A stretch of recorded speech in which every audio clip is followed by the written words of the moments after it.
Welcome to the Kitty Cat Go Adventure podcast, where we discuss various topics related to cat adventure, travel, training, and enrichment. I'm your host, Emily Hall, cat trainer and cat adventure enthusiast. Join me as I share my own tips and advice and chat with the experts to help and encourage you to give your cat the best life possible. Remember, no adventure is too big or too small. I can't wait to learn, grow, and explore with you.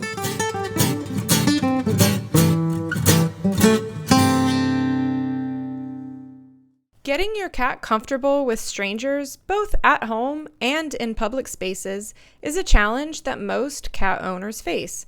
That's why I've got cat behaviorist J.R. Henderson here with me today to share his suggestions on how to acclimate our cats to strangers. J.R. is the owner and operator of the Cognitive Cat LLC, an environmental modification, reinforcement-based technological approach to creating and exploring species-appropriate responses while increasing trust and relationality between human and feline. As a graduate of the Companion Animal Sciences Institute with a diploma in feline behavior science and technology, JR has worked with municipal humane societies, nonprofit rescues, and private clients, while also having the honor of presenting at international conferences, including Zuspensful's Cooperative Care Conference 2021, Lieben mit Hunden Conference on Cooperative Care and the Animal Training Center, exploring the scientific versus the assumed cat. JR continues to routinely speak at shelters and rescues on issues of feline welfare and education. He serves as a current instructor at Tromplo, lives in Rochester, New York, with his incredible clouder of Durga and Poe, who I'm sure will make appearances tonight, and is fortunate enough to have a day job as a registered nurse where learning and teaching abound. JR's current behavior interests revolve around antecedent environmental arrangement, cooperative care approaches, the interplay between motivations and rates of probability, and exploring student-centered learning along with the function of gamification. If you felt like you needed a dictionary after that, don't worry, JR is going to explain it all to us.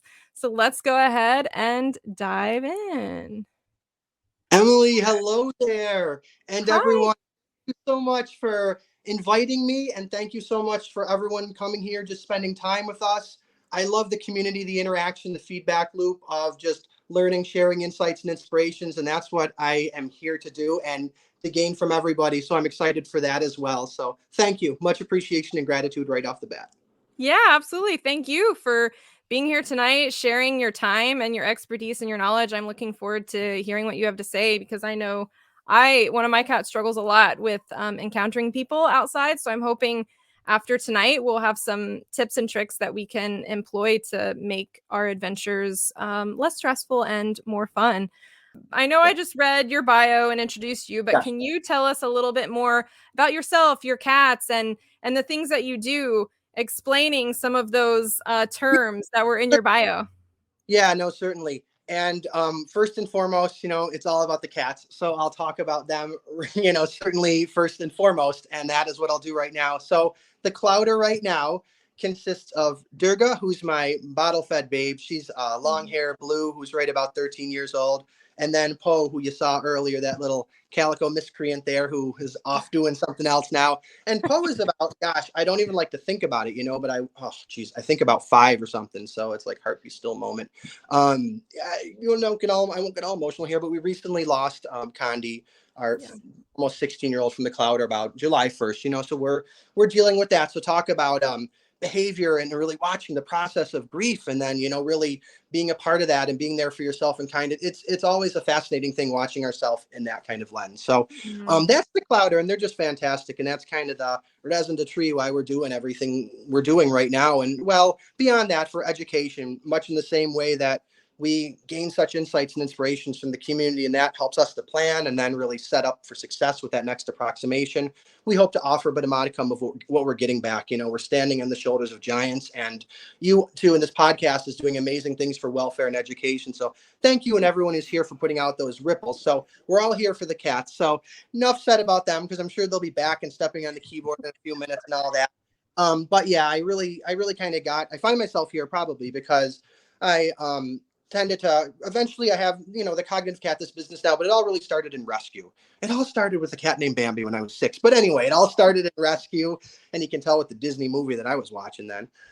So rescue was what really led me to the feline population. Mom was always an animal lover, and she went to the shelter and just would take me along. And I just had, she always, it was me who first really pushed and said, oh, can we get a cat? And just had this fascination with that species. And she assented, being a type of Dr. Doolittle mom, was like, oh, sure. So we did that. Everyone was spayed, neutered. I love to say that because that's a huge, important thing for me. And that's the reason why I'm doing what I'm doing a lot too, with just the way population is and all the trap, neuter, return maintains out there. Much love and support.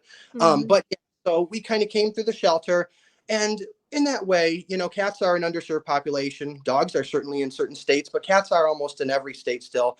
And there are species certainly which are below them too. I mean, we can think about maybe guinea pigs and hamsters and so rats, but they're my population I'm honing in on. So seeing that in shelters really affected me, and we've gotten, I think, better as a nation. It's a struggle right now with resources, but working towards a no euthanasia nation. So that's kind of what got me where I am now, just that passion, that connection with felines through shelter work. And then kind of in my personal life, I didn't really go that trend. I was originally, a major in something different. Now I'm a nurse, but I always wanted to stay in touch with kind of the animal world and the felines. I was always working in rescue with that. And some of it was just wanting to be able to feel like I could support them too financially. And that's just what nursing has allowed in many ways, allowed a lot of places to go with it too. But it's been a wonderful profession, stressful. But a job the last 2 or 3 years. Hey, and I will always keep punching in. So, that's the nice thing about it. Talk about job security. But anyway, so that's where, but they go hand in hand in so many ways, because nursing is so much about teaching. It's about working with that communication, that empathetic understanding relationship, which is the same thing we're doing with cats or another species, through really making a lexicon, a dialogue of communication, much like we are with a patient or with a friend or a family member. So that's, not long-winded to get there, but kind of shelter. And then the nursing buttressed right off that. I was always doing a little bit with the shelter, with rescue in our area, really working more. I worked at a nonprofit for a few years. And really, what I like to do more, my capacity is just kind of going there and helping with menial tasks, but at the same time helping with behavioral stuff, and then also working with what we would call maybe more clicker training modalities, just kind of operant based reinforcement, positive reinforcement based contingencies, meaning just kind of within that framework that we're asking for a behavior, whether it's just a high five, a target, I'm getting a reinforcer. And we know there's evidence that shows that shelter cats who have engaged in those programs are spending more time at the front of their cages. They're not caving as much. They're exploring more. So there's definitely some wonderful data to back that up, that just, as long as we're clicking right. So yeah, that's just a wonderful thing. I think that got me kind of here. And then I just kept pushing it. Animal Training Academy was a huge thing on my journey. Shout out to them, Ryan Cartledge. A huge reason to where I am today, the support and just that community, the love, the ripples, the support. You have a wonderful community too. And there's so many, communities, grassroots growing up. And animal training, I like to think, has about since 2017 for me been that really vanguard at the front in terms of just the love within the community, the support, the way that the modeling takes place. And there needs to be no enforcement. The behavior, everyone's just so constructive and so growth oriented. So much love to that community and other communities out there too. And I could go on and on with those, but I know that's so. But anyway, kind of that's where I am now. Getting in that frame, just kind of kept exploring, talking to people, learning more, and then putting out videos that just kind of resonated. And we are watching a lot of videos and still are that resonate with us that others are putting out. So it's a wonderful feedback loop. But yeah, and then they, just kind of having wonderful conversations with other cat lovers or laurophiles and trainers, and trying to make little networks and kind of help promote and get each other. And here I am, I guess, just kind of coming on feeds and trying to get on those reels, so Yeah. Cole picks all the music, blame her. Well, I do love your videos on Instagram. They're always very educational and entertaining and interesting to watch. So I appreciate the content you're putting out. It's really quality. And I think, like you said, we're all trying to, advocate for cats and show what they're capable of. And you do a really great job of that with your account. So thank you for that. I'll say one more shout out just real quick to Animal Sciences Institute there, where the Companion Sciences Institute, where I did get the certification. That's a wonderful program as well. James O'Hare, that man is like a genius. The guy's like a Krav Maga master, like a master chef. He's running this program and he's like skateboarding like at 50 and doing crazy Tony Hawk things. Oh my And gosh. so, real interesting guy. He's written quite a bunch of books on aggression. I come at things from a very behavior analytical way, and that's how he does. We're looking at behavior, not so much psychology. We're looking at, and I'm just going to say this because I think it really sets this up well. And it, thank you too for mentioning some of the words there. Antecedent arrangement, pretty much what we're talking about, environmental arrangement. And that's a lot of what we're going to be talking about, I think, tonight. The environment, how it's arranged. Another wonderful thinker and just shaker and mover out there, Dr. Jesus Rosales Ruiz from North Texas University. I forget who he said this to, but he always says these wonderful back hall things at Clicker Expo cons that people always say and get out and podcasts and other type of web jams. But he said, it's not behavior modification. And this, so often I'm thinking, in modifying behavior, he said it's environmental modification. That's what we're doing. Not modifying it, we're modifying the environment, and then the behavior, we set that up to make it more probable or for success, or the probabilities of that reinforce are now working. And it's so true. So I want us to consider that, because when we're talking tonight, behavior is something that we're seeing observably, and that's how it's affecting us emotionally a lot of the time with these challenges. And it's affecting our cats, but it's really environmental modification. So I want us all to think about that, opposed to just that behavior. Why is it happening? Why is it occurring? It's not in a vacuum, and that is that world around us. So I'll kind of start off with that, the antecedent arrangement. And gamification, I think we're going to get into now. That's a really neat kind of term I think we're going to be seeing more of. Just kind of, for me, that's the interaction, or the way that we can kind of, I love, these little apps where you can earn badges, and I check in every day. I did my meditation daily. I'll check in. I'm getting that. I'm just a freak for stuff like that. So you do something like that, I'll probably be pretty good about it, and it builds my habits. So for me, it doesn't work for everybody. There's different modalities. But there are some things we're going to talk about, which could be a sort of gamification in terms of the interplay we have with the world, that interactivity where it doesn't have any less meaning, even more meaning in an existential way, where now we are choosing our own destiny for sure, and we are the character within our role-playing game. And maybe it'll change tomorrow, the setting, but I want us to keep that in mind too. So kind of environmental modification and gamification are how we are interacting with the world that's reinforcing us in a way that's giving it meaning, and yet at the same time making us competitive against ourselves, not in a bad way, but in a way that I want to grow more tomorrow than I did today. I want to be more vulnerable, more authentic, and also spread out more ripples. So that's what I'll start and leave us with. And I'm going to get talking, and I'm not even keeping in my notes anymore. So I haven't even started looking at them. So we're in trouble. I think I just wanted to shout out James O'Hare. Check him out at Companion Animal Sciences Institute. And I think that's enough said. Okay, well, thank you for all of that. It's very interesting. My first question, before we start talking about introducing our cats to people and the kind of situations that might cause stress or fear, I think it's really important that we, as the cat guardians, know our cats. We know their cues. We know when to recognize when they're fearful or stressed or nervous or whatever. Can you talk a little bit about how to recognize what are the behaviors we should keep an eye out for to know if we should be concerned about how our cats are feeling? Yeah, really excellent question, Emily. I appreciate that. And it's so true that that's kind of the baseline of the whole existence of this conversation in many ways. Otherwise, we can have the conversation, but we can't really apply it to anything. So, and I think you brought up a really salient point that I actually didn't know to write down, but I think it's an important one, a baseline.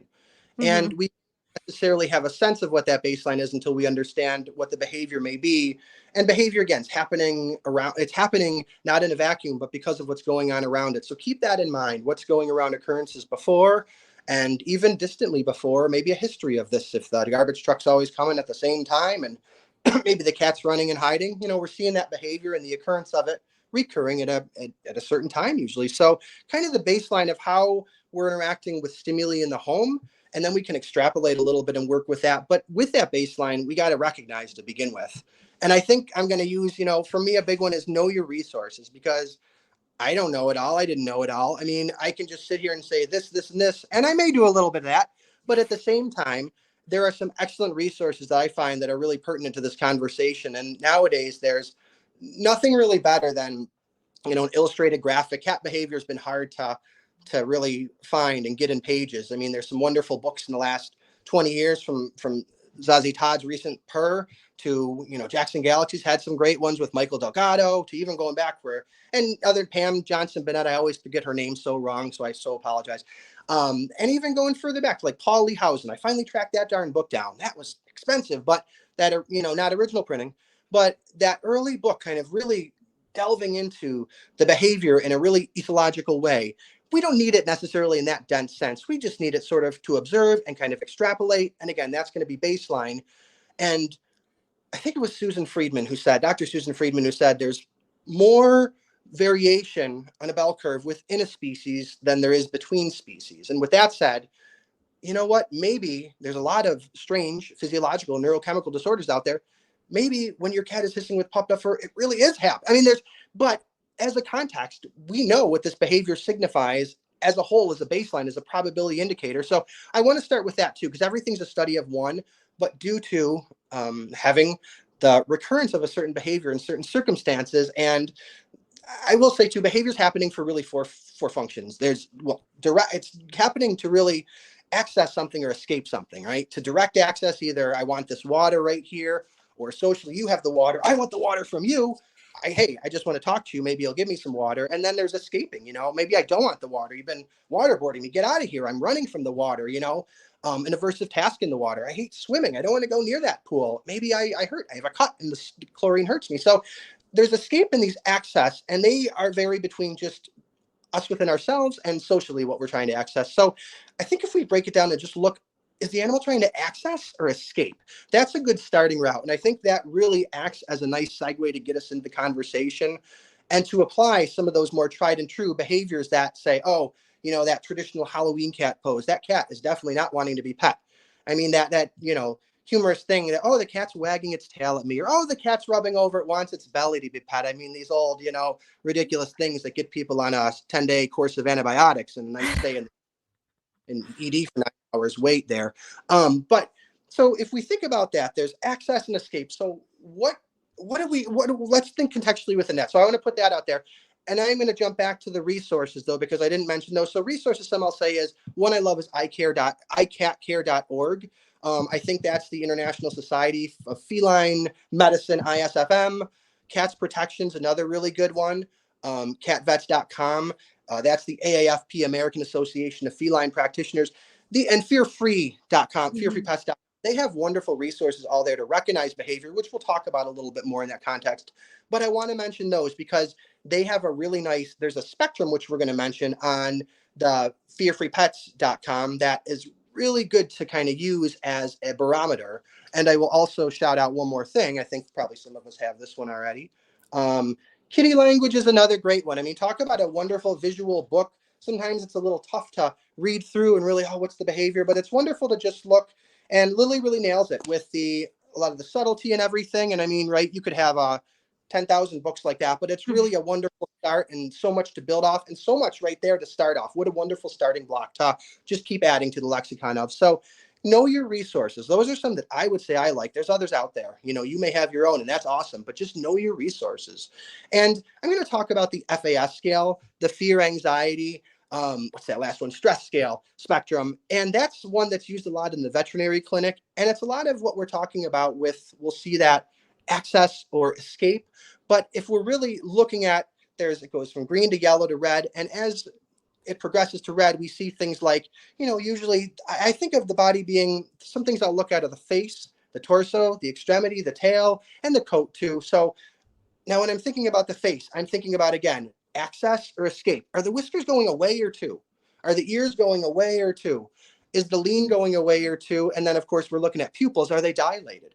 If we're seeing the whiskers come towards and leaning towards, well, that is certainly an exploratory thing. And sometimes we're exploring what may hurt us. So that needs to be, the guardian needs to be there and say, but looking at those subtle features of the face, if the ears are kind of tucking back and inclining, if that head's tucking down into the shoulders.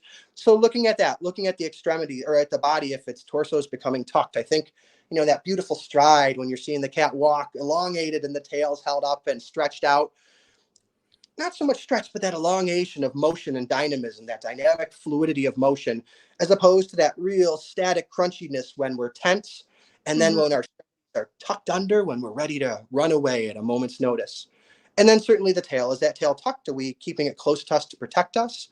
Is it in the coat? Is it puffing out? Is it staying there? We can definitely note piloerection, and I think when we see that, that's a barometer that we probably should have noticed a few signs early. So when we can notice those subtle signs, just maybe the whiskers just kind of going back, just kind of the hesitation, the lean back, the Brad pose for a little bit with Oh, as if I was just pose like, yeah, I'm gonna come and show some body language of just kind of access right here. Talk about accessing time, FaceTime. So, yeah, so looking at some of those things, and I want to pass over if you have anything to add or interject, because I'll keep going here. But I kind of think using that spectrum, that fear, anxiety, stress spectrum, really, I like to hone in again on the face, on kind of the torso, the extremities, if they're ready to run, on the tail, on the coat. So looking at that, and then behavior is a total different thing. I mean, these are going to be precursors to what behavior we're going to see, or the indicators of what behavior we did see. It's that yeah. old, and I don't know to speak on it. I probably shouldn't even get into it, but because I think there is an answer that Joe Lang provided. But the idea: are we afraid because we're running from the bear, or are we running from the bear because we're afraid? I really like the point you brought up about noticing if their behaviors are pointing to or going away. I hadn't really thought of those motions, like with their ears or their whiskers, as pointing to or going in the direction that they are wanting to go. That's an interesting point. Yeah, I always think of those whiskers as just, I mean, the vibrissae are just such amazing. I mean, as we learn more, just wondering what they are really. Another wonderful book of Ed Young, An Immense World, really awesome, exploring the Umwelt, which is just a German term for our experience, our sensorial experience of everything around us. And it's very fascinating seeing all this information relayed through a plethora of other species. But just thinking about those whiskers like tentacles. And that's why they're out there exploring. If they're near a mouse, they're feeling that when they're making that bite killer. That they're little graspers in a way that almost ghost graspers, where they do a lot Mhm. at the same time. They won't be the ones that get you in the end, but they'll get you. Yeah, I think too, knowing all these general behaviors and what they might signify and mean is important, but also knowing our specific cats, maybe their little idiosyncrasies or things, that they may do a little bit differently than another cat. Because just like, my facial expressions are a little bit different than yours, are different from, the people watching or listening. And we really have to know our cats if we're going to be doing all these activities with them, taking them outside, expecting all of this I don't know what the word is, but all of this behavior that's just more than just sitting around at home. We have to know each other, have that bond and that sense of trust to recognize things like, for example, purring, right? Everyone thinks about purring as a signifier of happiness and contentment, but it can also be a self-soothing technique if the cat is scared or stressed. And so being able, to recognize, well, my cat's purring, is it because they're comfortable and happy, or is it because they're scared or stressed? But knowing your cat on that deeper level will help you to be able to determine those things a little bit better. I love that. And I think that speaks to context so much. If my cat's purring at the vet, it's probably, maybe a little more of a self-soothing, or the Mhm. other of the end of the life purring, that really gets you. It's like that self-soothing also. But great point, and it's knowing the environment. And I think you make a great point, because I think about, do I want to go on a road trip with a friend that I barely know their idiosyncrasies? Heck no. Yeah. So I think the more we know about our cat, the more we set them up for success. As you're saying, we want them to have these immersive experiences in the world around with us to build more trust and relationality, but setting them up is to it. And I think you make such a salient point with that. It comes down to observation. In the Mhm. same way, I'm like, oh, I should always just be wearing my treat pouch. I just clicking is easier. That's just easier than me having a verbal marks. That's what I use. But I should have that and just capture and catch stuff more. I don't, but it's the same way in having that homework, having a little notebook. Oh, my cat's kind of looking weird out the window at something. Go look and see maybe what's out there. Maybe that mail person's walking by. Maybe there's, someone closing a door. So I think that's such a great point. And the more we know, the more data we have, the more we can set them up for success and plan for more success using that data Mhm. in a graded way, incorporated into our planning. So true. And knowing our cat individually, and like you said, it's just observation, and that's just having a journal. Get an observation journal. Find a beautiful journal on Etsy and run with it. There you go. That's a good idea. Business idea for someone. So going, or I guess piggybacking on the thought about cats having their own individual expressions and how they may, I guess, express themselves, being a little redundant. Um, Cats have different personalities, and some are more social and more accepting of people than others, and some are more fearful of strangers. What kind of steps or training would you recommend for getting a cat more comfortable with a new person that's coming into their home? Maybe a friend or family member is coming over, or you're at home in the comfort of your home. How can you work to get your cat more comfortable with those interactions?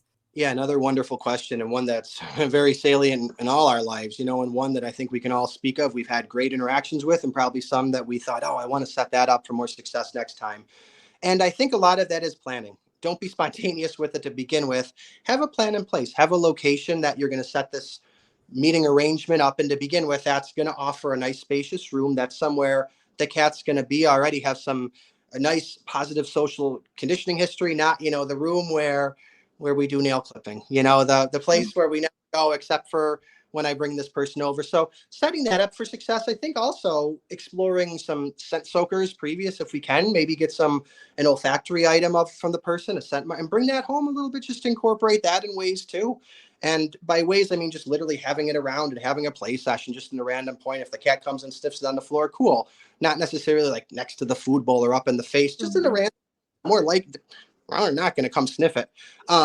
So I think stuff like that is not harmful to begin with, and knowing the location, knowing the person, and kind of pre-gaming them to having a conversation. Hey, I'm working with this, but can you please be, and the things I'll usually do when I'm working to kind of begin that communication, start that build that barrier, build that trust initially in relationality is, I'm quiet. I get small. I lunge down. I get small. I mean, you can be sitting. I don't stare. I think we can talk about soft eyes and kind of giving that blink, Mhm. uh, not not approaching. Not picking up. Or I see a lot. The other one I see is, sometimes when I'll go for consults, people will say, I'll just come in and I'll sit, and I never, intend or expect to see the cat. Maybe I will, maybe I won't, but I'm just there to observe and get a report, and maybe they have some videos, see the environment, and then we can see what happens. And some cats are all over you, some you really don't see. But a lot of times owners will say, oh, let me go get him and I'll bring him and put it. No, no, no, no. So I think that's one thing, letting it happen on its own time. If you bring someone that can the other room, that idea again of access or approach. But with that, I think, setting that up for success, working with the location, with the olfaction, pre-gaming the person a little bit. And if I'm missing anything too, please add, because I think I'm, but let me know. I will keep going. So but I think also game plan with them. Hey, this is kind of what we're going to do. Maybe we're going to do it for this long. Also, cat music is not a bad idea. There's some good data that shows, I forget, but I want to say like decibel, or I forget what the frequency is, but they're classical, and then like David T. cat music type stuff. Keep knocking like out. But that's a nice thing to have in the background to set the mood, right?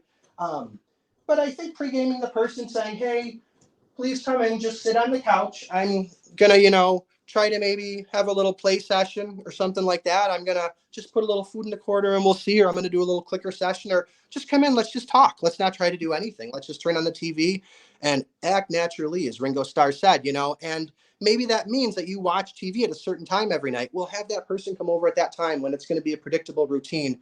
You mentioned predictability and probable rates. And what I mean by that a lot, like in the bio, is rates that we're accessing reinforcers. Like cat grass is a good one I use. I don't give my cats just free range to it, or they'd be barfing over and there'd be no cat grass left. So that's one thing I can control the value of by giving it to them a certain amount during, which sets a baseline rate. And if I vary from it, if it's motivating, it's going to have either more value if I cut the rate down, or less value, maybe, if I cut the rate up. Probably that's what our, what evidence seems, data and behavior science seems to show with how that would work with probabilities and MOs and decreasing and increasing. So thinking about that in terms of what are those really salient reinforcers for my cat? What's the routine that I'm doing that time of day, the rhythm? I love Jackson, the two things I always will think of that Jackson Galaxy gave and I always use is routine, rhythm, ritual. I think that means different for me now than it really probably what it meant for him, but might be the same still. But the routine of the day, and then it gets in that rhythm. And then I think just ritualize those weird little things we do with our cats. Hey, pooping, like have those weird ritual moments as opposed to just a normal routine like everyone of brushing the teeth. But when are you having those? What's your routine? What are the energy patterns throughout the day? When are you doing your play? If you're scheduled feeding, that's awesome. It's getting that again, Jackson Galaxyism, hunt, catch, kill, eat, groom, sleep. When is that energy high? When is it low? And we can work with that when we're bringing guests over. Probably not a good idea to bring them over first thing in the morning before the cat eats, or right when you're getting home at work, when the busiest time. Let the energy pattern diminish, let it sink, let this unpredictable predictability come. So I think kind of saying that, and I think I probably could offer more, but I'm going to pass it to you. And I say one person at a time too. I like your point about prepping the person, right? I think so often we're thinking about, well, what can I do for my cat? What can I do for my cat? Hey, all you cat adventuring podcast listeners. I've got 3 numbers for you: 17, 70, and 1. 17, the number of cat-friendly adventure spots around your neighborhood to explore with your kitty. 70, that's just how many cat-friendly chains are out there just waiting for you and your cat to visit. Whether you're just out for the day and want to bring your best adventure buddy, or you and your cat are traveling and need a safe haven, these places have you both covered. 1. There's only one incredible and loving relationship like what you have with your cat. It's as unique as anything, and here at Kitty Cat Go, I believe it should be nurtured. Visit kittycatgo.com/guide and sign up today to get all those cat-friendly locations so you and your kitty can get up and go. All right, back to the show.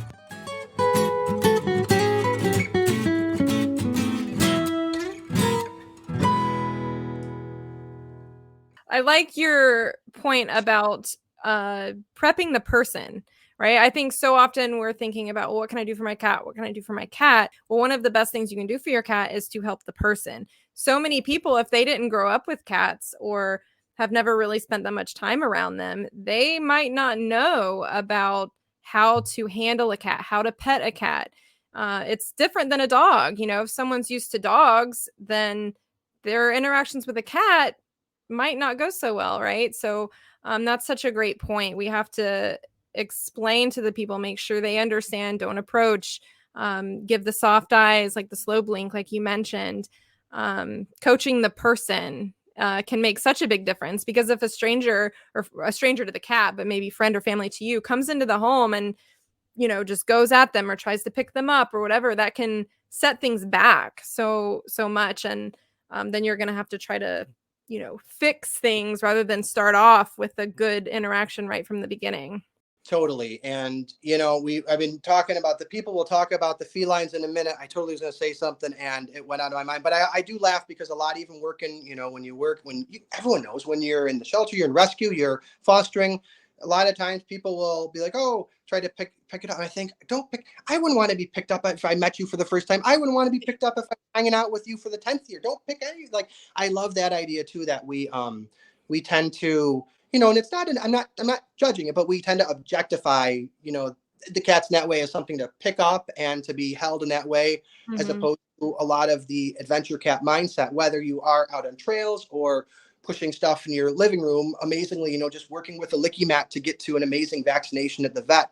We're pushing cats in we're finding out what cats are in wonderful new ways, but we're pushing against this assumption of what cats are and really saying, no, cats are an individual. They're not in the same way that dogs are. They're, you know, they're not just this juxtaposed species with dogs. And that's how we view cats and dogs. There's so much more, and they are such individuals. So I think that's so important to say. But yeah, having a plan for the person, kind of coming in, and then, my brain's still farting when I was going to think of, but then also, you know, prepping the cat. There's things we can, if it's that routine, if it's a certain time we're doing things, we could have a play session in the hallway. We don't have to be in that room. We could, you know, incrementally bring to the room, lead to the room with the, you know, some great wand toys out there, lead to the room with that wand toy, kind of flood, and then come right back. So it's not pushing it. We're just going to the boundary and going right back, toss a treat away. So what I love to do is encourage approach, and then behaviors, and then usually food works well if we're eating. Eating's a great barometer, right? Am I eating in the presence of a stranger? You know, not always a great barometer, but most of the time in the homestead, if I'm eating, I'm pretty comfortable when there's a stranger at a good distance. So the other thing is we could, you know, have the cat come approach towards us, do a target touch, toss a treat away, approach back towards us. We don't have to be sitting with the person. We can be 30 feet away. But that idea that the cat's just approaching back to the space, I love stuff like that because it's really empowering, but we're not going up to the point, because sometimes what may happen is you can toss a treat the other way, see if the cat will go approach, and maybe that cat will just walk by and go up to the person. Have Mm-hmm. them once or twice. So novel things in the environment that have been there for a little bit of time and are not threatening, usually are to be explored. I think, Yeah. and now I did think of, you made me think of the other thing we can do, and not to be pedantic to people. I'm sure people don't want to come over and hear us just go, oh, my cat is doing this and this. But I think it's also, I was listening to your wonderful podcast today about dealing with dogs and walks, because I wanted to get some information, see if that could inform a little bit of what I'm sharing. And it definitely did. And in some different ways. But I do think about that as just how we can share with dog guardians, or maybe that person doesn't have a cat, but they have a dog who comes over, how to share with them body language of a cat. Hey, look how Poe's doing. She's kind of comfortable. Well, she's like kind of neutral. She's not sure. You see how her whiskers, and she's kind of looking around, but she's kind of like this. She's not hunched. So you can really, you can really reason that through with them, operationalize that, right? And the behavior of it. And, oh, why is she doing that? Oh, look, there's a fly she's looking at. So I think that's a great way to, not normalize, because we don't, it's like cats, no, but it's a great way to personalize and individualize our felines, and to spread that welfare and education out to the community, someone who may not have had that knowledge. So again, we don't want to be like, come over and for half an hour, I'm just going to tell you about my cat's behavior. Some synchronous reinforcement to the person, meaning, dude, hey, give them chocolate, something they can keep kind of do, and have some music on, maybe they like too, but yeah, I'm sure there's some stuff I'm definitely overlooking, but yeah, what are your thoughts? Well, I really like your suggestions on activities that give the cat the choice to come out and not forcing them, because I think so often, as you mentioned, we think, oh, you want to see my cat? Let me go get them. And then we pick them up and we bring them out. And if your cat isn't wanting to do it, then you've just set your cat up for a negative experience and possibly made them more nervous or want to run further when people come in your house. I think it's so important that we give our cat the choice. We give them the option. And if they want to take it, great. And maybe they'll even go further than we thought. Like you mentioned, you throw a treat. Maybe they, instead of coming and going right back, they come and go a little further towards the person. But it's all on their terms, on their timeline, and by their choice. And we're not forcing it on them. Less is definitely more a lot, and I think sometimes, and same thing with training sessions, you should just be happy with the approximation you have and end it, and the session signal transition to something good, as opposed to really wanting that last one and maybe just, breaking the bank a little bit in a way you just didn't get the history, or it just was a little bit, that's, not so tasty. That's a little poison. So totally on that. Yeah. Yeah. Well, I imagine that getting a cat comfortable with new people out in public spaces is a bit different than with friends or family who might be coming into your home. I know one of the biggest struggles many people who adventure with their cats have is encountering other people when they're out exploring with their cats. So many are fearful of passing strangers out on the trail or wherever they're exploring. And I know that's true for one of my cats, and it can kind of ruin the experience for the cat. Like, for example, my cat Kylo, if I purposely choose to go hiking places where I'm not likely to run into someone else. And if we do happen to run into someone else, well, he wants in his backpack, and that's usually it. He won't want to come back out again. And, obviously that's not an ideal situation. And I know that's a common problem that a lot of people have. What steps can someone take to acclimate their cat to other people so they're more comfortable encountering them outside of the home? Well, first off, I love the name, Kylo. Coming across Han Solo, I'm sure he's probably running at him, but That's right. love it. Great question. And I'm going to take some stuff I'm going to offer for this will also be applicable to, I think, the last question we're going to ask, and vice versa. But what I would say is, much like we're modifying the environment, consider that plan first. I'm a big planner. Plan, get data, and kind of have, you don't have to make a flow chart necessarily. If you do, please, all the more power and brownie points.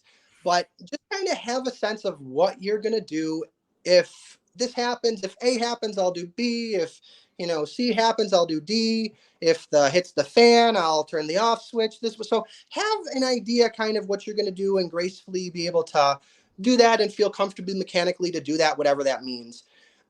Because it's, not good that, when the emperor's going out without any clothes and everyone kind of knows that. And when you realize that, it's a really scary moment in those cases when our cats are out in the as Cat Stevens said, the wild world here. I think he said that. I can't remember that. So I don't know if I'm quoting that song right now, but anyway, so start planning, start considering that, have an idea. I don't want to say an escape route because we don't want to plan. We want to plan for escape, but we want to say have a flow chart, have an idea.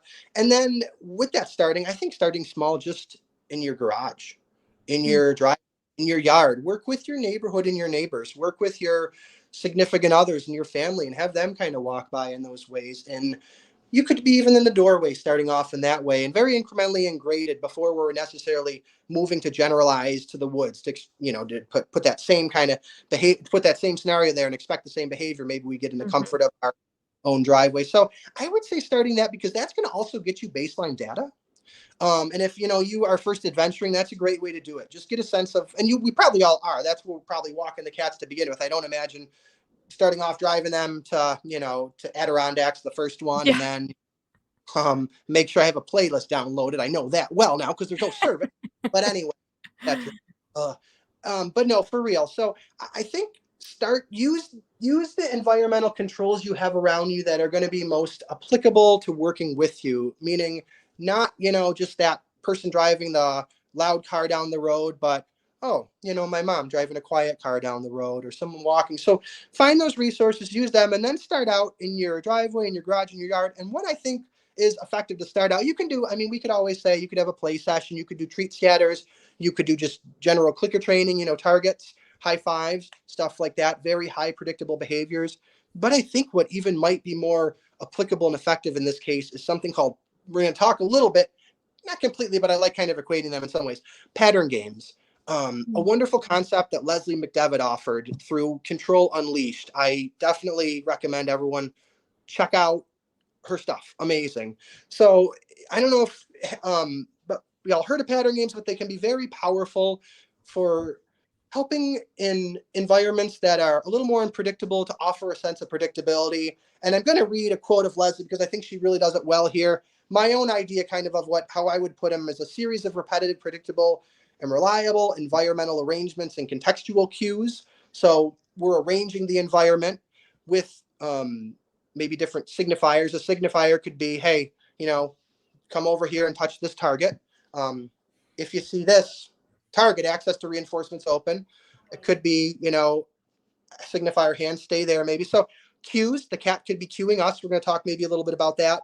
But Leslie kind of really articulately phrases this as pattern games as a repetitive, predictable framework of cues and behaviors that helps the learner process the environment by weaving the unexpected into a safety net of the expected. And I think that really articulates it nicely, that idea of a safety net and kind of weaving. I love that, the flowchart idea, kind of that spider web of many strands. And there are many we can do, and they're very simple. Really, what a pattern game is just working with the environment around us and establishing a flow of movement. It could be dynamic. It could be going back and forth. It could be stationary, remaining in place, just sitting up and down. So I think, and we can talk about some, I think that once I'm kind of out of the house, getting a little comfortable, just eating food out of the house, on the doorstep, because that's going to be the thing. We're working with food in a lot of these cases. Again, we could work with cat grass, could work with the smell of dirt. I could work with a crinkly leaf. I always think this is the idea of probability and predictability. Know your reinforcers and know the rates they're being accessed at, because they're probably going to be more valuable if they're not having a high rate of access. So keep that in mind, especially on your outings, because they're going to be a good barometer indicating how, I'm not trying to comfortable a cat is, but where we are on, let's say, that FAS spectrum. They're going to be a good way, besides just looking at the observable body language, to see, are you going to maybe eat this high value treat or a low value treat? So keep that in mind. But I'm going to turn it over and see what you think. But that's kind of where my mind's going with, once we're able to get outside and eat outside comfortably, just in the doorstep, in the garage area, on the drive it without maybe running back if a car goes by or if people are out. Then we can start thinking about putting a framework onto there and kind of giving some meaning to that world. Yeah, the high value treat in the cat adventure community, that is usually those like to be Yeah. squeezy true treats. And I use those a lot, as you said, to gauge how my cat's feeling. If he will take a treat, then I know that he's okay. You know, he may be a little nervous, but he's still taking treats. So, you know, he's not too scared. But if he refuses a treat, then okay, well, I know, you know, we've kind of reached a higher level of stress and nervousness, and I need to do something about it, change the situation, try to do something to make him feel more calm and comfortable. Um, I also like your tip about the pattern game, something predictable that they can, um, I guess, expect in an environment that is unpredictable. Do you have any examples of a game, you know, like that we could do with our cats? Definitely. I came prepared and I thought of some that are, there's quite a few out there. And honestly, these they're wonderful because how universal they are, but at the same time, once you're kind of understanding what you're doing, you can, and it's not complex really, right? You're working to much in the same way to pair something in a respondent way and then really turn it into an operationalized exercise. So meaning really you're pairing an association. You could just be kind of, we'll talk about that, we'll see that, and I'll talk through how we're kind of doing that.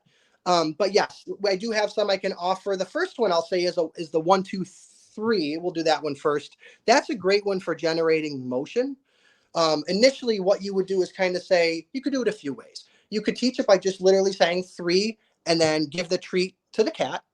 Then there's kind of that classical respondent conditioning, just kind of stimuli, neutral stimuli, and then a primary, really a food coming to them, an unconditional stimulus coming to the, or yeah, an unconditional stimulus coming to them and the reinforcer. So that's how we would start it. Just say 3, kind of give that treat. And then you can back chaining, meaning just putting the steps backwards. So instead of going up step 1, 2, 3, we're kind of going down 3, 2, 1. Reason we would do that is we could do it. You could say 1, 2, 3, give them the treat, but some people may say it's a little more airless just to do 3 treat.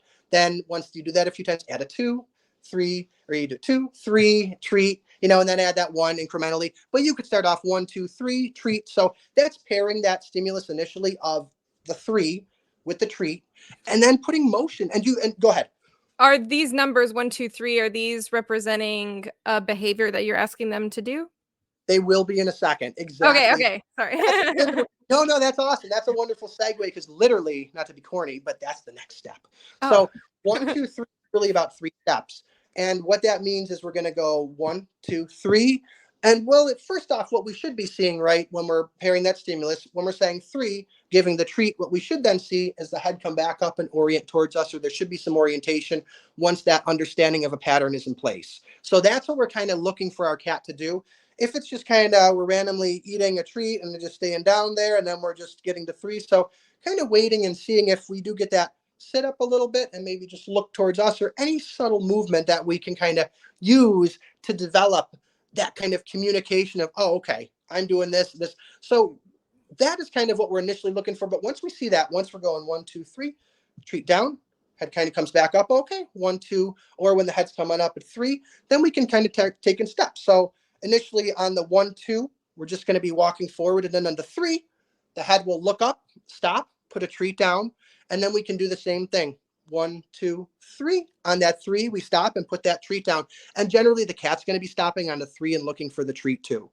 So it's a way to cover space in a small way, but in a predictable pattern. So that's one I think that is nice to get moving initially out there. And it's hard to say it over a podcast. So there's wonderful, I can definitely share some resources. So let me know. But Leslie McDevitt has wonderful videos out there on YouTube with canines doing it too. And there might be some felines. This is Durga. So she heard 1, 2, 3. She's like, "Are we doing it?" No, she's. But yeah, and if I fubbed anything saying it, but it's pretty much, we're just going to be pairing that 3 with the treat. And then the 1, 2 are really going to be the steps we're taking after that association is there for the cat. Oh yeah, 3, look, I'm going to get something. Then on that 3, we're able to kind of use that to go across space in a predictable way when the anticipation is going to be in that 3, because it's almost like a chain, right? 1 is reinforcing, 2 is reinforcing, 3, finally I get the treat. So they're just secondary reinforcers. So really, in a way, I think, but someone may be like, it's not, but I think it's a chain in that way, because I think the 1 and 2 would be secondary reinforcers in a way. So I guess watch when you're counting around your cat, maybe in those ways too, for a second. So with that, though, I'm kind of weird like this. Kay Lawrence has great points about this, but sing our cues. Kay Lawrence has a wonderful podcast, great dog trainer in the UK, a legendary dog trainer in the UK. But the idea of singing cues, she said she worked with someone who is a musician, and this idea of singing, otherwise in a monotone world, everything sounds the same. So if Mm-hmm. you're that word that's yeah, at least do it in a different way. Yeah, like, or something crazy. I mean, I love our cue for Poe and I. We're working on like a whole behavior with our mouth, but we do bite it and Michael Jackson's beat it, bite it. So be creative with them and have fun, because you're going to memorize what you're having fun with. So I will say that with the 1, 2, 3, I know it's like, what, but it is weird. But if it, just enough said. I don't want to get down that rabbit hole too far. So you're saying this 1, 2, 3 game is something that we should be doing at home, getting our cats to recognize this kind of chain at home, and then we take it out when we're out with them, and when they might be feeling stressed or uncomfortable, we try to replicate it and give them something that they're comfortable with and that they can predict, and that will help them to feel a little bit more comfortable. 100%. I think, and there's so many good resources out there that this is really something that we can use effectively. Jack from Jack and Jill Dog Training from Jill over there. Oh my gosh, I'm blanking on her. Hassevort, I think is how her last name is said.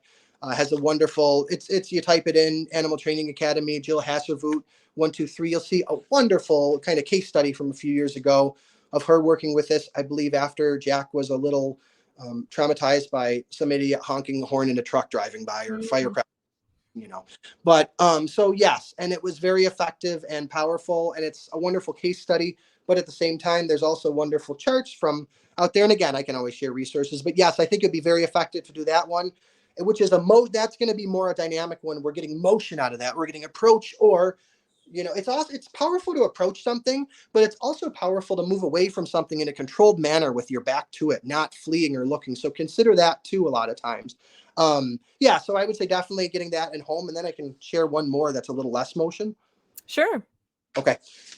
Which one? I think just the up down one would be, and that's literally, it would be like if I was sitting here, Durga's in front of me, I put a treat on the ground, wait for her to look up at me, just put another treat on the ground. You're waiting for that orientation, them to look up. You don't need a word necessarily, or you're not cueing anything like that. It's just self-cueing in that way.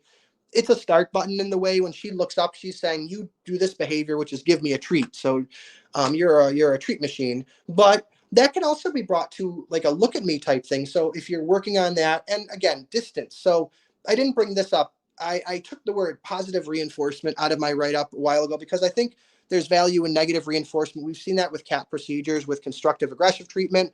Angela Renfro has done amazing things showing what can be done with feral cats in terms of community cats, and really getting over that hump. Because if the animal's functional reinforcer is space, once the animal is able to cue you to say, hey, yeah, you gave me the space, you can come back. Once animals are empowered to remove you from their space just with a look, then we can bridge over to positive reinforcement. So we think of negative reinforcement, I think a lot as, the shock collar, and then what happened from that. But it's more of the idea of when the animal is wanting escape, and that's accessing as a functional reinforcer. We're using it that way to build up a relationship. So they say, hey, yeah, you're letting me escape. You're trusting me. Look at this. This is awesome. I'm getting empowered from this. And I'm not saying you're chasing them and they're running. It means they're looking at you, you're leaving the room, maybe coming back 5 minutes later in the shelter setting.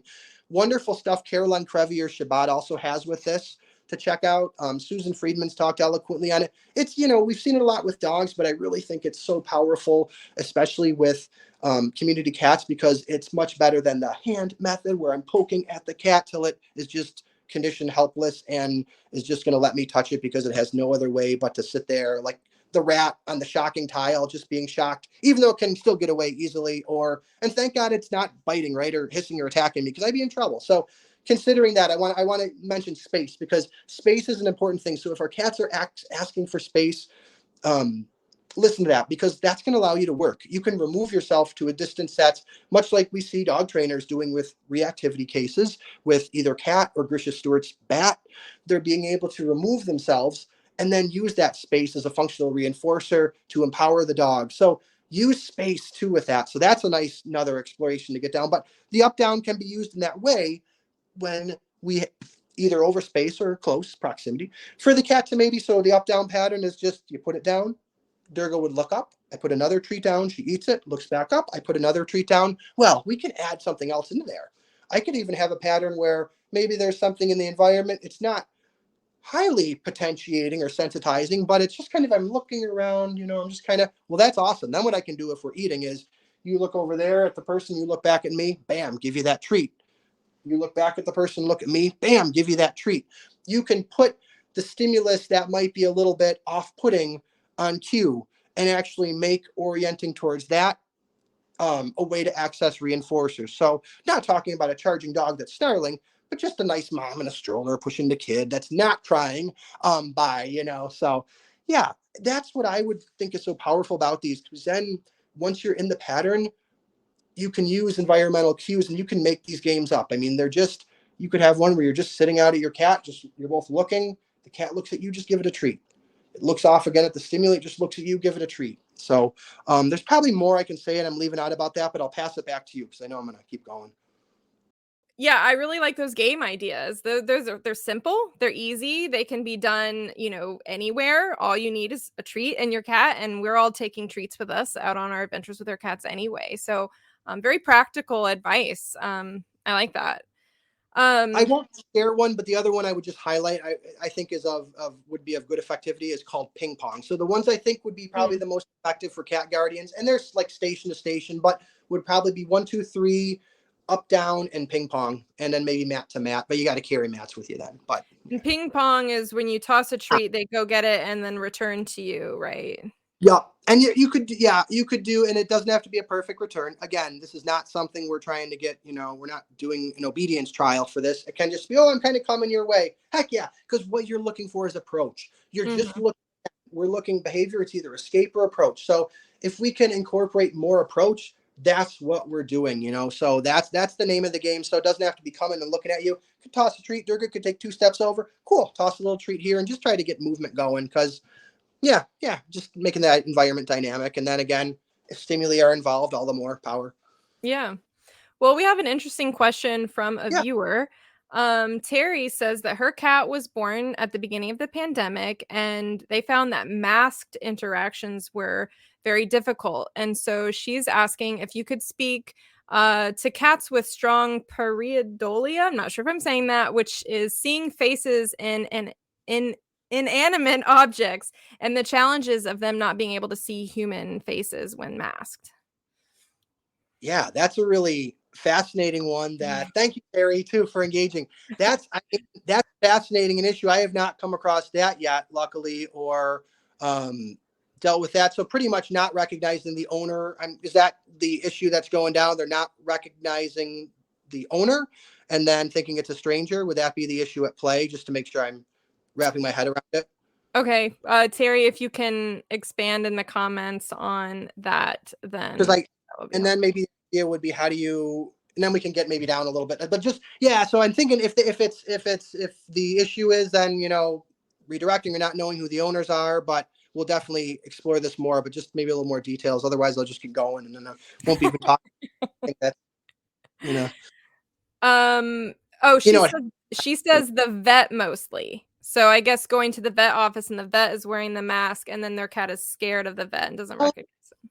I will say this in healthcare, one thing that a lot of people were doing, there are see-through masks. I mean, we could either maybe get them for the vet or do it, but I would say it's going to be much easier to see if that would work than to think about some behavior or environmental. See, I'm catching myself. An environmental and that is an environmental modification right there. The easiest one we could do, as opposed to doing something where it's a graded approach or we're building it up. But honestly, I am of that mindset where, and I saw it too in healthcare, because especially with interpreters and really with the deaf population, out of respect and wanting that full communication, being able to read lips. So that is where I saw the mask, see-through mask being used. But I wonder if that would be, and then you could always, but I don't know, Terry, what are your thoughts about that? We can explore this more, but I'm just wondering about that. My mind always goes to simple, easy fixes. That's, that wear the see-through mask. Yeah, bring one with you to the vet and say, "Hey, can you please wear this? My cat is scared of masks." Give them some cookies, bring them some food. They love, I mean, vets are so awesome and they love food, and they're just, such a underserved population in so many ways. And yeah, definitely love the vets. But that let us know more, Terry, because I'm curious to see if there's another, or if it would be something that, you know, if you found success with or explore, but that definitely could be challenging, with, especially in that circumstance. Yeah, I don't have anything to add to this because it's not something that I've encountered or had to do anything about before. I'll say it is awesome that you have a good relationship with your vet. So when they're not wearing a mask, the cat is in a good spirits. So, I That's mean, in true. other words, just everything typical about setting them up for success at the vet and doing all that, with the carrier from feel away I never push, but I always do say, my mind is just anxiety for gabapentin, so minor for vet travel. Sometimes I'm like, yeah, maybe, but and it can be so effective. We've seen studies, but I wonder about environmental stuff and that, but if it is something more deep seated, and I wonder, Terry, is it still going on? Is the vet still wearing a mask? Or She just said that they're finally going without masks, so it's better. it's the wonderful, well, I say wonderful and it's not for the people who are experiencing it, but the very fascinating thing is how how behavior finds a way towards effectivity and finding whatever reinforcer it will find, escape or access, and the little strange little idiosyncrasies and rituals and little things that come up with behaviors too in ways are so fascinating, but at the same time happen like that, unanticipated. It's like, oh my, oh, what the heck? You mastered that? I didn't. So I also send a lot of empathy and understanding, because I can imagine how stressful that is. You go to the vet and think, oh, it's just another, and then bang. So I definitely, as a guardian, I can understand that, yeah, yeah, my heart goes out to you too for that, because that's a tough situation too. And it Yeah. sounds like, I know you set it up for as much success as possible. So we'll end with that. The steps that you outlined for trying to get your cat comfortable with encountering strangers out in public spaces, would you say you could use those same things for dogs?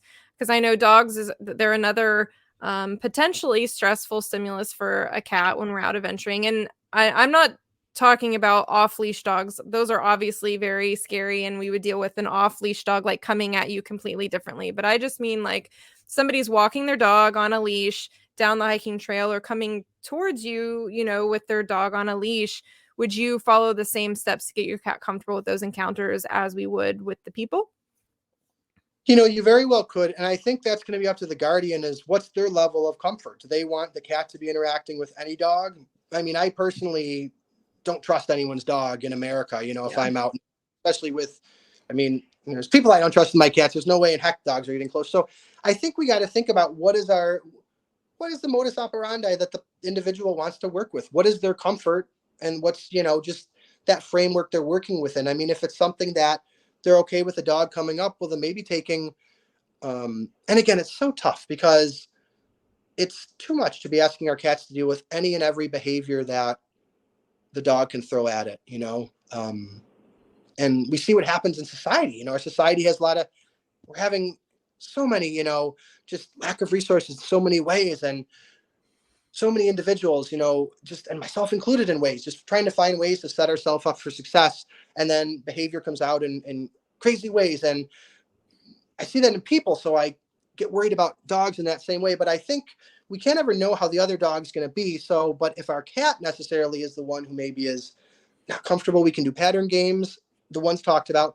Another one you could do with maybe a friend's dogs, your own dogs, is a voluntary sharing, which is another pattern game Leslie McDevitt came up, which is pretty much, it would be, what you would do is you would, let's say, working with a friend's dog or someone else's dog. This is again to kind of change associations and dogs with a certain dog or a few dogs, and then the cat hopefully conditioned to generalize as you work on this with time and effort in nice, secure, and safe ways, to be able to be a little more, maybe less, having a different association with dogs and trails. And voluntary sharing would pretty much be, you would have the dog and the cat at safe distances or distances that are comfortable for everybody, and then you would, put a finger on maybe just a target, a high five from the dog, get a behavior, you would click, and you would give access to reinforcer to the cat first and then the dog. So the Ah, voluntary sharing is, the click is, it's actually, yet again, something kind of sandwiched in between the click and the treat, that they get it before you. So it's neat because the other learners work, or the other individuals engaging to really work to access reinforcer for the other for themselves. And I don't have any studies, but there is some like fascinating stuff with, and I don't want to get too into it, I'll misspeak, but with rats and like how rats would engage with each other when their lever time was able to be pushed or not for such things. So voluntary sharing is a very interesting thing, but I encourage peeps to check out that more. There are videos that Leslie McDevitt has done. I mean, that can be done just to get cats more comfortable with dogs, and that can be for introductions in a lot of ways. I'd say if you're not as comfortable with that, again, knowing location, when's it busiest, when are the most dogs going to be there, time of day, Hmm. season, considering all that, and knowing, because again, you can't set yourself up for success if you're going at the busiest part of the day when the dog Right. walkers are. So know your location. And again, it's environmental modification. So kind of planning, having that insight, getting baseline data. What's the place like? And then at least when you're have that, you could say, okay, we kind of have a trail marked out. We have location, and then you can work with that location with more pattern games that we talked about, ping pong. 1, 2, 3, getting distance away or being able to move at a distance away. 1, 2, 3 could be a great way to get away. And I will mention too, just having maybe like an emergency recall cue, or just, I mean, we can target to the bag, but also something that might be a little bit like pick up, when you're letting them know they're going to get picked up, and it's an involuntary thing. So hey, I'm going to pick you up now, you really don't have a say. I like that idea of, if we have to really pick them up in an emergency and they're not able to target, or they're just kind of staring, to at least have a word or have a cue, so it's not just hands grabbing. And we can build that at home in a very graded way, just having literally our cat next to us, maybe on the ground, and just kind of picking up, saying the word pick up, and just a little bit on the ribs, give them a treat, and just, incrementally over sessions, just kind of lift them off a little bit of the ground, pick up. So I think that's an important one to be comfortable with. And then having a recall, an emergency recall, and then having a start button for the cat, which would be, we saw those a little bit with pattern games in the same way. Like, let's see, when the up down, when the cat ate the treat, looks back up, that looking up at me or orienting is a start button for me to then give them a treat. Maybe trying to um, figure out a little start button to put in, or observe your cat so you can see if they're not comfortable with the situation. Besides just observing body language, maybe you have a little behavior chain that you work in after you're kind of doing this pick up or something, where you then put a start button in. So I don't know, maybe a more active start button, have something they can tap on you. I'm just trying to think, but something that they can actively say, bam, pick me up. So that's something maybe to think about, just in terms of giving them a little more say into it, or having, besides just observing the body language, maybe a little, cue from them, to kind of barometer to cue, start button to say, hey, please pick me up, or to Hmm. work with something like that. Or if they're giving you a certain behavior, pick them up when they're giving you it. So then either they won't give it to you unless they want to be picked up. I don't know. That might be a sneaky way to condition it. Don't take that in stone. I'm just thinking this through, but that might be something neat to play with too. Yeah, it's all very interesting. Lots of behavioral games and things that I wouldn't have thought about. My takeaway, I guess, from this, or my biggest takeaway from this, is that if you're wanting to introduce your cat to a dog, like a friend's dog, or maybe you're even got a dog and you're bringing it into your own home, the voluntary sharing is an effective way to get your cat to associate the dog with positive things and start building that relationship. But if you're out in a public space and you're not wanting your cat to necessarily interact with the dog, but you just don't want them to get scared, or you maybe want to distract them while a dog is passing. So maybe you do the pickup cue, like you Yep. mentioned, step off the trail with your cat. So that way the dog isn't going to be too close, and do one of those pattern games. And then once the dog, is out of sight line or whatever, you can resume your adventure. Yeah. That sounds awesome to me. And the other thing I didn't mention, this goes so far. I mean, there's so much more in the home, just the voluntary sharing that for introduction. So, we can explore that for another hour. But the one I always mention is no, I mean, the dog on leash, or on harness, and just knowing the dog's history, too. I can't go enough of that, and how it is outside when something small darts, and just kind of having a real sense of how is that dog, and having a protective contact barrier if need be, because it only takes one time, I think, and it's just scares me in some cases. So I think I want to just underline safety first and foremost always, and just not say go voluntary share. There's so much more, but check out Leslie McDevitt's videos, because I think those are so wonderful things. And even if you're having just some troubles in homestead between some cats, if it's not at the point where need reintroduction, well, voluntary sharing can be a great way to build that up too, besides play and other things. So keep that in mind. Yeah. Yeah, another Terry says that her comfort level doesn't include new people holding my cats around and about. And yeah, no, I definitely wasn't saying pick me up as a stranger picking your cat up. Oh no. I meant Yeah. like you are cueing your cat, pick me up, and then stepping out off the trail. Sorry if what I said was confusing. I wouldn't let a random stranger pick up my cats either. If I miscontextualized it too to lead to that, no, that's what I was talking about. Having pretty much meaning, I'm just calling it this, an involuntary cue, meaning in the same way, you would say, nope, we're not crossing a road, car's coming to a kid. You're saying that to your own cat to pick them up. No, not having strangers. And again, the idea of objectifying would be a little bit too much. That would be like, that's my issue with a lot of the costumes for cats, stuff like, I'm like, but yeah, no, if we can definitely just involuntary cue for you. Like Emily excellently said, I think picking up, stepping aside, and if the space allows to, you can kind of go off. But again, how interested the dog? What's the dog's body language doing? And and yeah. I think there's so many variables with meeting dogs out on walks, whether with your cat alone, sometimes that it's it's flow charts out the wazoo. It is. I know that's probably the biggest struggle that we, as people who take our cats out, have is just encountering dogs, even if they're on a leash, can be scary. And then especially if you're on a hiking trail and an off-leash dog, because that's very common, especially since those of us who are adventuring with our cats, we tend to try to go to the quieter places where there are less people and less dogs, but those are also the places people go and hike with their dogs off leash. So it's a catch-22 and such a big struggle, and one that I hope, the more conversations we have like this, and like the podcast episode you mentioned you listened to earlier, from my previous season, where I talked with a panel of people about dealing with off-leash dog encounters. The more conversations we have, and hopefully the more awareness we raise about this, we can start creating environments that are healthy and safe for everybody. Yeah. And I just want to say that it was such an excellent podcast. Definitely go out and listen to it. And I think it just kind of resonates and makes me think to say it, but that's not a time not to educate people when you do pick your cat. Hey, I picked up my cat because this reason or that. So, and not be judgmental or anything, just, it's just whatever you need to say in an eloquent way, but to educate a little bit with, off leash dogs just really can startle and get spooked and, Poe could run away and never see her again. So stuff like that, I think, and again, not being, oh, woe is me, the world, but in a very calm way. Hey, how's it going? And have a good day. Hope to see you again. But make a dialogue, because, some people won't allow it, and that's fine. You don't need to. But for those people that are going to allow that dialogue, well, you might set that next adventure cat and guardian up for success, because they might say, oh, shoot, there's a cat. Oh, come on, and get their dog back on leash or something. So, yeah, that might just, I think the other podcast I don't want to give away, that's one to listen to because it says so many salient things too.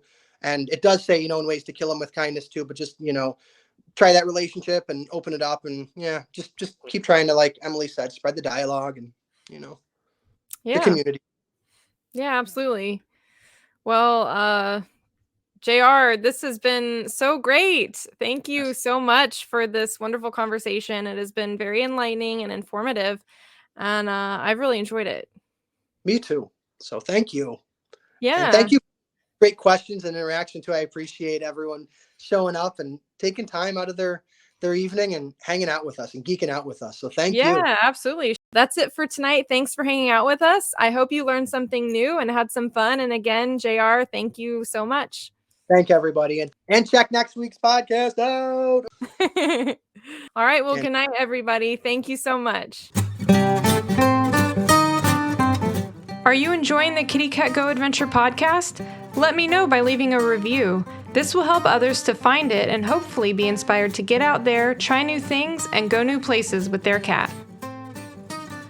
What questions do you have about adventuring with cats? Or maybe you'd just like to chat with me about what you learned in this episode. Find me on Instagram at kittycatgoadventures. You can also screenshot this episode and tag me in your stories so I can see who is listening.